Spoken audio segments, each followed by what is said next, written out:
we're back, and this is it. This is the finale. This is VIFF 2019, and we're done here. And what are we watching? It's in French. Yeah, La Belle Époque. What does it mean? The beautiful era.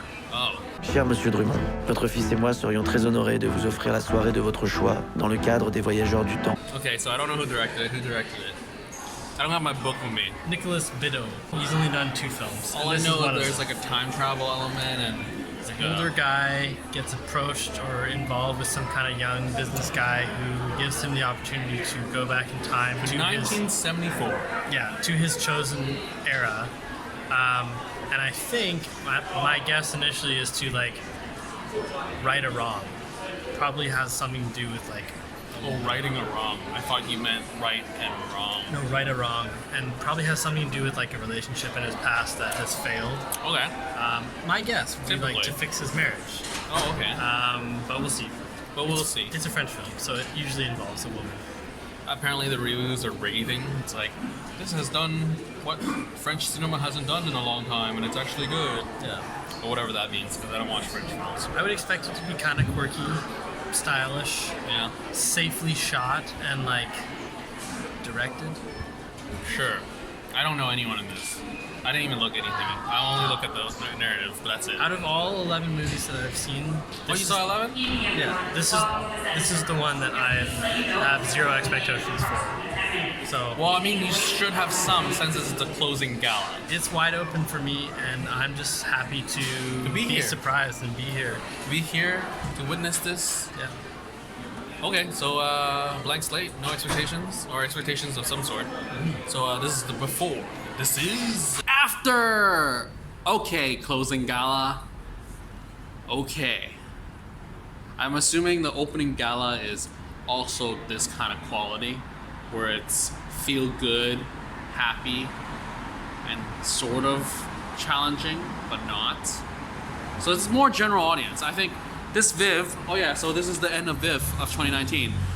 This VIFF, thank you Subaru for your test drive and festival pass, that I actually got to watch the most special presentations ever. I normally don't go watch special presentations, but I sort of saw quite a few. Understand why I don't, because normally they screen them in normal screenings, or theaters anyways, and they're typically geared toward general audiences, and we're not general audiences because we're pretentious. La Belle Époque. And what does that mean again? It's a beautiful era. Oh, I get it now. Okay. So, thoughts? I mean, I get why it's a crowd pleaser. I get why people come away from this movie liking it. But I'm also like, there's so many things like, just quickly, like, the story's convoluted. The character motivations are weird. There's no resolution, like you mentioned. The movie actually ends on a mark where I felt like it's gonna end here. Oh, it actually ended there. Yeah. It's just, it has a good concept, but I think it needed. When we first read the description, I think we were both thinking that it had some sci-fi elements to it, and I think, or not even sci-fi, just something trippy. Yeah, or even just like something spec, like just something more to kind of pair with that high concept. Yeah.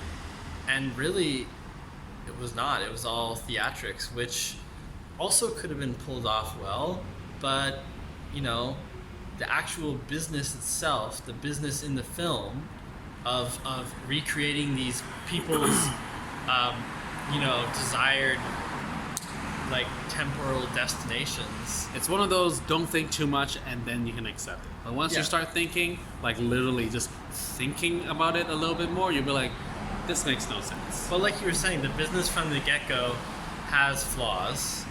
Yeah. And then it's a character trait. Like, if I definitely felt that, you can show the flaws, but then show me where the sets were perfect and it worked and your client was happy. Yeah, instead of just telling me. Every time they tell you, they tell you, oh, the client loved it. Yeah. But you never see a client satisfied. And literally the movie opens with a sequence showing like the ruination of a set. Yeah. Basically. And like a thing go wrong. Yeah. So at the very beginning we get the sense that this business isn't as smooth as it purports itself to be. Yeah, but yet it keeps telling you that it's making lots of money. Yeah. This is doing great. Yeah. And it costs a lot. I can't really tell. The staff seem to like love their job, but also hate Suck their at job, it. I mean, they always suck and they're at not good at it. Yeah. But yeah, I mean, in the end, it's really just a simple story of a marriage two people trying to rekindle the flame of their marriage and playing it out in that kind of higher concept story idea. I don't know. It seemed like a lot that was unnecessary, and there were so many sidetracks in this journey to get the two characters back together. I think it was sort of like all over the place, really. Like you have the key narrative, which is the marriage, and then you have the affair, and then you have the main character and our lead actress, that thing, and then you have the son's relationship with both of them, and then you also had the set maker, like Crippo guy, narrative as well. Yeah, and see his relationship with the lead actress girl, to me was like it's completely unnecessary for the movie. Don't care about their relationship at all. It seems super dysfunctional. It's just like, let's put in sex scenes and also just spice her up so she's more of like a rebel and doesn't pay it, like she's too good for her own good type of vibe. Yeah. I think it was just to sex her up, really. Yeah. Like if you cut out all their sequences together, she would have been better actually. And also because she's mysterious. And just to go back to how the business is run again, like we mentioned, they would have had nothing. Yeah, that was one thing. Yeah. If it weren't for the main character being a comic book artist, a cartoonist who has these really detailed panels and has like detailed notes on like how the day went. Yeah. Well, of course they can recreate the day from that. Yeah. But if they didn't have that, they would have been fucked. Yeah. So it just seems kind of silly. And I mean, like we were saying, the main character, the protagonist, knows from the get-go that it's false, right? Like that everything is fake. Yeah.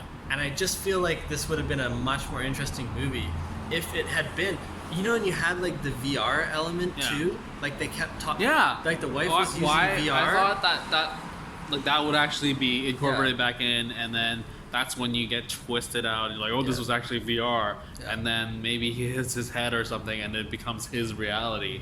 But he's like brain dead or something, and he's like, see, you can go anywhere. But yet they went down the convoluted route of actually trying to explain everything. Yeah, like I don't know. There's another French show on Netflix that is kind of like a Black Mirror type show, not quite as dark, but it's that high tech like immersive reality type thing, and I just feel like they could have really used that here. Yeah.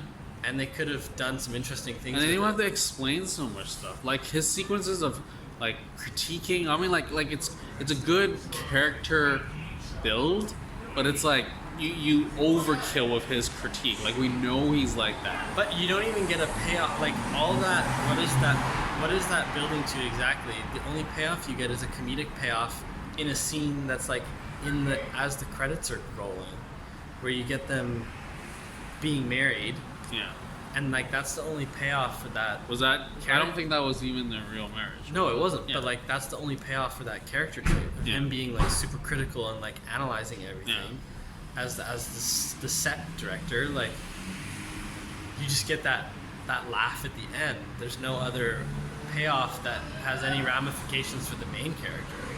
So yeah, I think it's just a really unnecessarily. Like who is the real main character? Well, that's the thing. It's like I don't even feel like the quote unquote protagonist was really the protagonist. Yeah, because he was just along the ride. And he actually seemed like the smartest, wisest character. Yeah. While everybody else are fuck ups. And just blunders and flounders. His wife's cheating on him. The two people. His best friend is like. His best friend's a joke. Yeah. His best friend's an idiot. The two, you know, just you got the dysfunctional couple, and you got all the side characters who are all just like random people doing funny things, but they don't really mean anything to the story. Yeah. So he's really the heart of the story, and he's not used that much. Yeah. And then like there's no payoff, like you're saying. Like I think to change this, like if I didn't have to change too much, there would have been an emotional reunion between our set director and our main protagonist, because the whole time the set director is like, he's affected my life, he saved my life, Constantly. he gave me a book, but there's no like, oh my god, thank you. Like even that moment, there's just a phone call. Yeah, right? and was that even that phone call? Was that real? Like, because he hangs up. Yeah. Like he's like, this sounds stupid. So was that a recording? Yeah, that's true. So yeah, you're right. There's no emotional reunion for those characters, and his whole motivation for wanting to give this guy a free thing, basically. Well, free at first, but then he had to start paying. But was to pay him back for this amazing thing he did for him early in his life, which was literally like he gave him a book and he what was the book? What was the book? Doesn't matter. Yeah. It literally doesn't matter. Or even the credit sequence was like, it undercutted the whole emotional reunion between him and his wife, because it's like the last scene you see is him looking out, and then it ends. Yeah, and see, I knew I didn't care about the reunion of the husband and the wife, because that could have been an emotional scene, and I think people around us were reacting that way. But for me, that was, after seeing Marriage Story, I know it's two completely different types of movies, but after seeing the breakdown of a marriage in a Marriage Story and still have like some really raw emotion, this one was like, their reunion was not it's like, did you have a fight?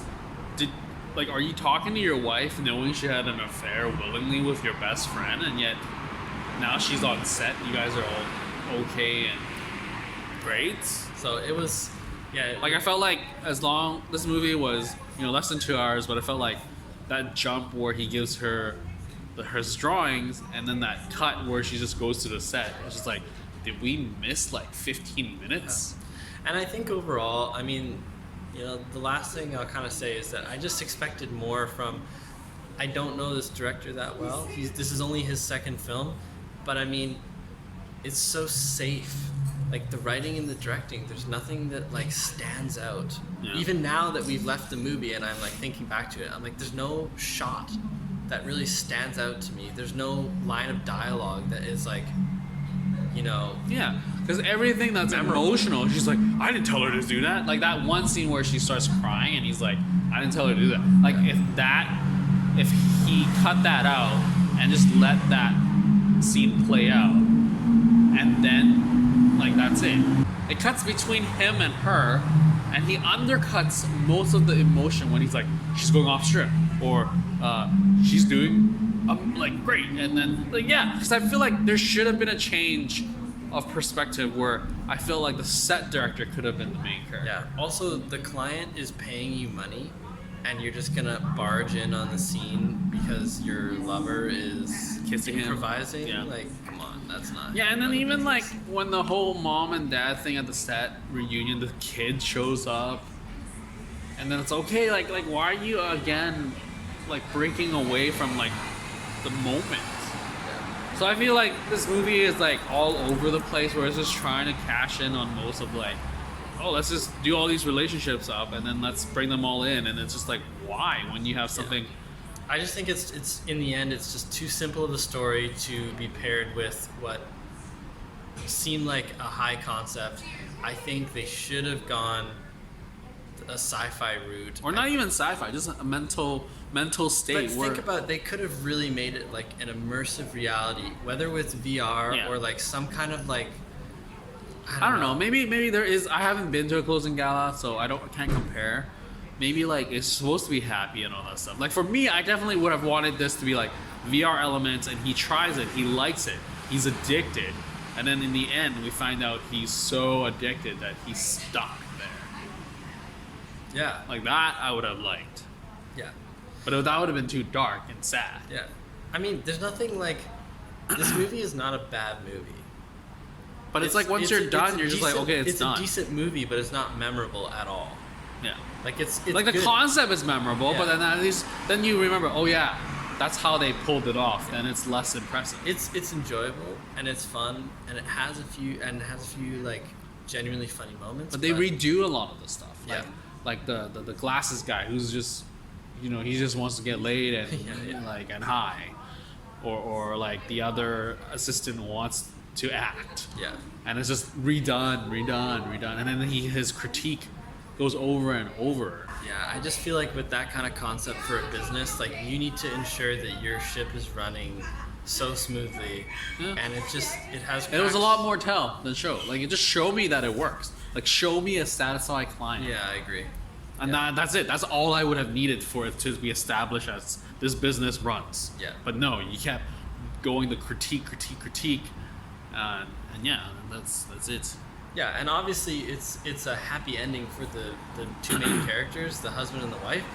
But I really feel like they did not go through that much turmoil. No. And there's not. Well, there was okay, fine. If I had to really think of a scene that was memorable, was their fight, like where he's just like, you know, like they keep arguing. It's like, oh, you look like a grandpa. I am a grandpa. You're a grandmother. Sure, but like again, like the way that scene was cut.